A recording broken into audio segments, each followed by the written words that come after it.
Hello guys, രാവിലെ നമ്മൾ കിൽക്കൂട് വന്ന് നോക്കാൻ വേണ്ടി വന്നപ്പോഴാണ് ഗൈസ് നമ്മളൊരു കാഴ്ച കാണുന്നത്. അതായത് കിൽക്കൂടിൻ്റെ അടിയിലത്തെ ഒരു ഷീറ്റ് കാര്യങ്ങളൊക്കെ ഇങ്ങനെ ഇളകി കിടക്കുന്ന നമ്മൾ കാണുന്നുണ്ട്. അപ്പോൾ എനിക്ക് തോന്നുന്നു ഇത് പൂച്ച വല്ലതും വന്നതാണോ വേറെ എന്താണെന്നൊന്നും എനിക്ക് അറിയത്തില്ല. ഇത് വലിച്ചിളക്കി ഇട്ടേക്കുകയാണ്. അപ്പോൾ ഞാൻ നേരെ കിളികൾക്ക് ഇനി എന്തെങ്കിലും പറ്റുമെന്ന് അറിയാൻ വേണ്ടി നേരെ ഇനി കിളിക്കൂട്ടിലോട്ട് ജസ്റ്റ് നോക്കിയപ്പോഴാണ് ഗൈസ് നമ്മൾ ആ ഒരു കാഴ്ച കാണുന്നത്. അതായത് ഒരു കിളിയുടെ ഇങ്ങനെ ദേഹത്തായിട്ടൊക്കെ കുറേ ചോരയൊക്കെ ഇങ്ങനെ പൊടിഞ്ഞിരിക്കുന്നത് കാണുന്നുണ്ട്. അതുകൊണ്ട് തന്നെ നമ്മൾ പെട്ടെന്ന് തന്നെ നെസ്റ്റ് എടുത്തുകൊണ്ട് നമ്മൾ നേരെ അതിൻ്റെ അകത്ത് കയറുവാണ്. അപ്പോൾ നമ്മൾ മഞ്ഞപ്പൊടി നമ്മൾ കലക്കി വെച്ചിട്ടുണ്ട്. അപ്പോൾ നമ്മൾ നേരെ ഇവിടെയാണ് പിടിച്ചേക്കുന്നത്. ഓക്കെ, അപ്പോൾ ഇവിടെ കാലിൻ്റെ ഭാഗത്തൊക്കെ നല്ല രീതിക്ക് ബ്ലഡ് കാര്യങ്ങളൊക്കെ ഉണ്ട്. അപ്പോൾ എന്താ നമുക്ക് അറിയത്തില്ല. എന്തായാലും നമ്മൾ കൂട്ടി ഇങ്ങനെ പിടിച്ച് വെളിയിലോട്ട് ഇറക്കിയിട്ടുണ്ട്.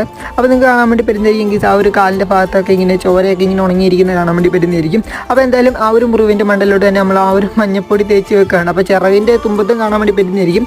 അവിടെ നമ്മൾ മുറിവ് കണ്ട ഭാഗത്തൊക്കെ തന്നെ നമ്മൾ ആ ഒരു മഞ്ഞപ്പൊടിയൊക്കെ തേച്ച് പിടിപ്പിച്ച് വെച്ചിട്ടുണ്ട്. ഇനി അവളെ നേരെ നമ്മൾ കൂട്ടിലോട്ട് ഇടാൻ വേണ്ടി പോകണം. അപ്പോൾ കൂട് തുറന്ന് നേരെ അതിനകത്തോട്ട് ഇനി വിടാൻ വേണ്ടി പോകണം. അവളെ വിട്ടിട്ടുണ്ട്. അപ്പോൾ അവിടുത്തെ വീഡിയോ കാണാം. Okay, by.